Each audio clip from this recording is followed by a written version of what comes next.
Here's another one. Please name 3 of the 4th Doctor's companions. Enjoy the lecture. So Dr. King uses a whole bunch of different techniques here, and I just want to point out 3 of them to let you know what I'm talking about. The first one I want to point out is metaphor. Now, in the section we watched, there are several metaphors, and Dr. King was a master of metaphor beyond any other speaker I think I know. But let's just take one example. The table of brotherhood. Now, there's no literal table of brotherhood. What he's really saying is that brotherhood is kind of like a table, or that bringing people together in a peaceful way is like sitting them down at a table.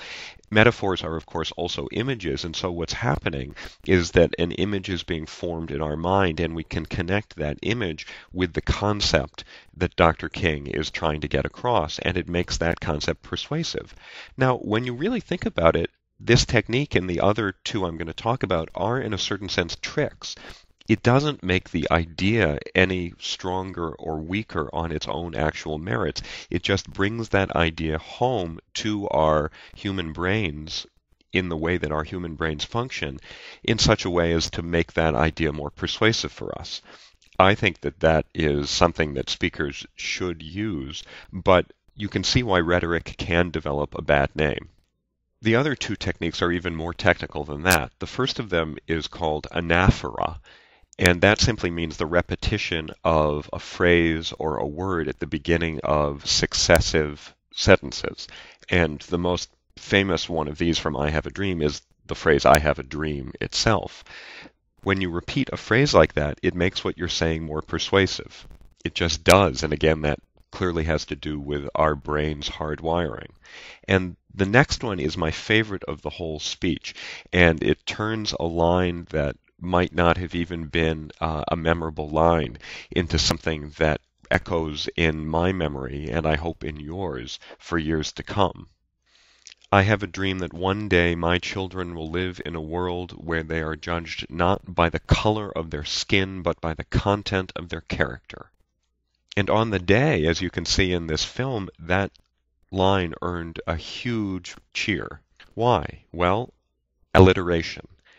Color of their skin, content of their character. By repeating a consonant sound, Dr. King made his words more persuasive than they would have been otherwise. All 3 of these techniques would have been techniques that Ovid would have practiced along with his fellow upper-class Romans as they got their education in rhetoric.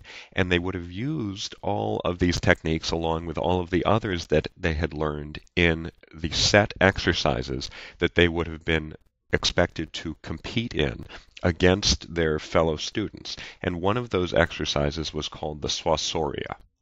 In the Swassoria, students took turns persuading, or pretending to persuade, if you will, mythological characters either to do something or not to do something. And so what you can see in all of these stories of women in love with the wrong people is that in their interior monologues, they are trying to persuade themselves one way and then another, and Ovid applies to these interior monologues a lot of the rhetorical skill that he would have learned in the schools. And in Book 9, this is page 214 of the Melville translation, there's a great example. What we're going to see Ovid doing as he writes this monologue for Byblis is employing a rhetorical technique called exemplum, and that's where an example either from myth or from history is brought in support of a position. Byblis is here trying to persuade herself that she should go after her brother. What do my dreams portend? What weight have dreams? Do dreams have weight at all? The gods forbid, yet gods have loved their sisters, yes indeed. Why Saturn married Ops, his kin by blood, and Ocean Tethys, and Olympus's lord Jove married Juno. But the gods above are laws unto themselves. Why try to fit the different rules of heaven to modes of men? This flame I'll force forbidden from my breast, or if I fail, oh, let me perish first, and as I'm laid dead on my bier, then let my brother kiss me. Yet for what I want 2 minds must meet. Suppose it brings delight to me, it must be sinful in his sight. But then no scruples held the fabled sons of Aeolus from their 6 sisters' beds. How do I know these stories? Why so pat these precedents?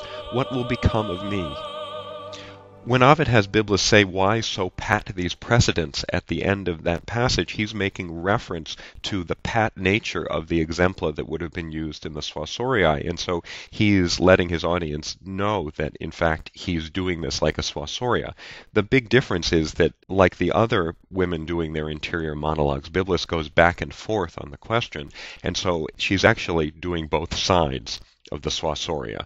That is, there would have been one student persuading a mythological character one way, another student persuading a mythological character another way, and here Ovid is combining them both into one speech, I think more or less just for fun.